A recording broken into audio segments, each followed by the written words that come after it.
आपण हे झटपट होणारे मसाले त्यातल्या त्यात प्रत्येक ग्रेव्हीचं प्रत्येक सुक्या भाजीचं काम करणारे हे मसाले आहेत आणि हे रेग्युलर आपण ज्या भाज्या करतो त्याच्यासाठीच साहित्य वापरून बनवलेले मसाले आहेत। तर चला बघूया त्याच्यासाठी आपण काय काय साहित्य घेतलेलं आहे। तर ह्या ठिकाणी रेग्युलरचे जे खडे मसाले आहेत तर ते सगळे घेतलेले आहेत। दालचिनी घेतली आहे, थोडा हिंग खडा घेतला आहे, धणे घेतले, जिरं घेतलेलं आहे, थोडं ते काळं फत्तरफूल म्हणतो ते घेतलं आहे। आणि ह्या ठिकाणी काळ्या ग्रेव्हीसाठी आपण मसाला घेतो आहे तर खोबरं कांदा भाजून घेतला आहे, थोडी चपटा मिरची घेतली आहे, थोडं तीळ घेतलं आहे, थोडे शेंगदाणे आहेत, थोडे फुटाणे आहेत आणि काजू आहेत। काजू टोटल ऑप्शनल आहेत, लसूण आहे। तर आता आपण काळी ग्रेव्ही जी करतो आपण त्या ग्रेव्हीसाठी जो मसाला लागतो की आपण जो 2 ते 3 महिने बाहेरसुद्धा राहून स्टोअर करण्याचा तो मसाला आपण आधी बघतो आहे। त्याच्यासाठी धणे जिरे घेतलेलं आहे। खड्या मसाल्यातून थोडं साहित्य खड्या मसाल्यातलं ह्याच्यात आपण टाकून हे भाजून घेतो आहे। काही थोडं उरलेलं आपण दुसऱ्या मसाल्यासाठी वापरणार आहोत जो की रेड ग्रेव्हीचा मसाला आपल्याला पुढे बघायचा आहे।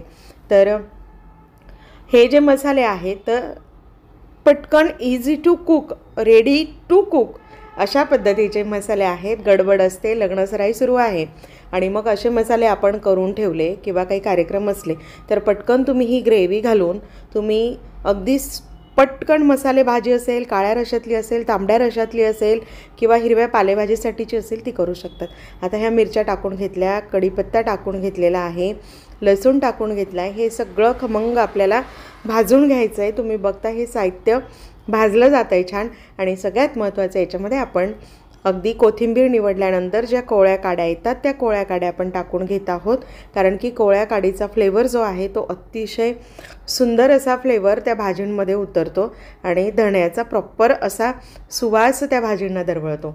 तर त्याच्यासाठी आपण कोथिंबीरीच्या काड्या त्याच्यात टाकून घेतलेल्या आहेत। त्याही आपण अशा छान भाजून त्याच्यातलं पूर्ण मॉइश्चर जाईपर्यंत आपण या मसाल्यांमध्ये ते भाजून घेत आहोत। त्यानंतर आपण डाळवं, काजू, शेंगदाणे आणि तीळ थोडा हे जे घेतलं आहे हे पण भाजून घेत आहोत याच्यामध्ये। आणि हे सगळं छान आपल्याला खमंग भाजून घ्यायचं आहे।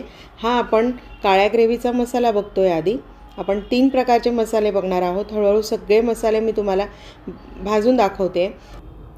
आणि आता आपण त्याच्यामध्ये काळं खोबरं टाकून घेतो आहे जे की आपण ते पूर्ण भाजून घेतलं होतं आणि मग काप करून ते टाकून घेतो आहे। या पद्धतीने सगळे मसाले आपले छान भाजून झालेले आहेत। याच्यातला कढीपत्तासुद्धा छान कुरकुरीत झालेला आहे। आणि आता आपण अर्धी वाटी कसुरी मेथी घालून घेतो आहे। कसुरी मेथीचाही फ्लेवर अतिशय उत्तम येतो। आणि तुमच्याकडे जर बाजरीचं पीठ असेल तर बाजरीचं पीठ घाला, कारण डाळ व बाजरीचं पीठ हे काळ्या रशासाठी अतिशय सुंदर असं कॉम्बिनेशन आहे। तर हा मसालाही भाजून झाला आहे। आता आपण तांबड्या ग्रेव्हीचा मसाला भाजून घेतो आहे। आता ह्याच्यामध्ये धणे, जिरं आणि राहिलेला खडा मसाला जो होता तो टाकून घेतो आहे।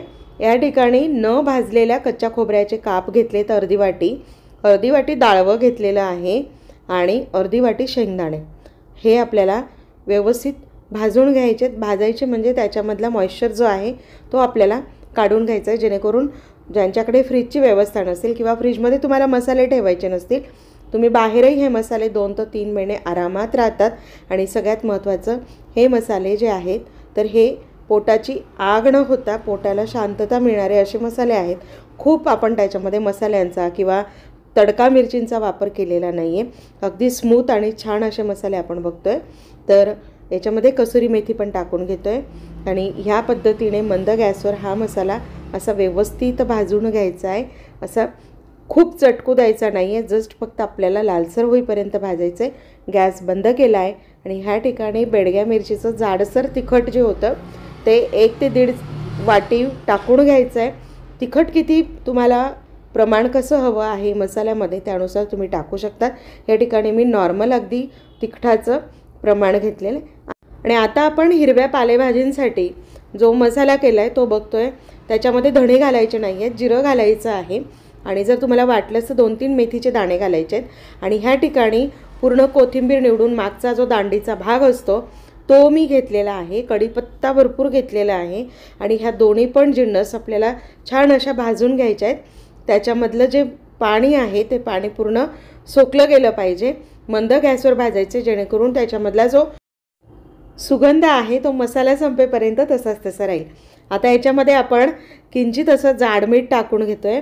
जाड मिठामुळे काय होतं, त्याच्यामध्ये जे मॉइश्चर असेल ते बाहेर निघेल आणि भाजून भाजून ते मॉइश्चर आपण त्याच्यातलं पूर्णतः कमी करू शकतो. आता खोबरं घेतलं आहे, अर्धी वाटी या ठिकाणी खोबऱ्याचं काप करून घेतलेत, ते टाकून घेतलेत आणि त्यानंतर आपण याच्यामध्ये डाळवं घेतो आहे. ह्या मसाल्यांसाठी तुम्हाला किती काय प्रमाण घ्यायचं आहे ते तुम्ही तुमच्या पद्धतीने घेऊ शकतात.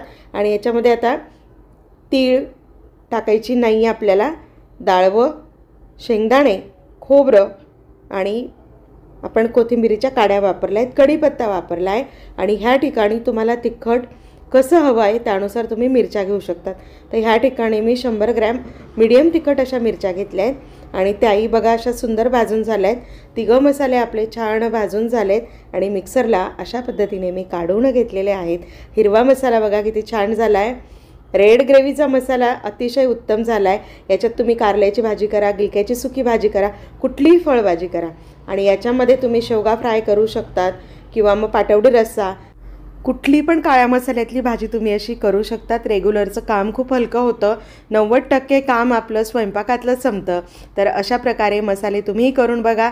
लाईक करा, शेअर करा आणि चॅनलला सबस्क्राईब नक्की करा.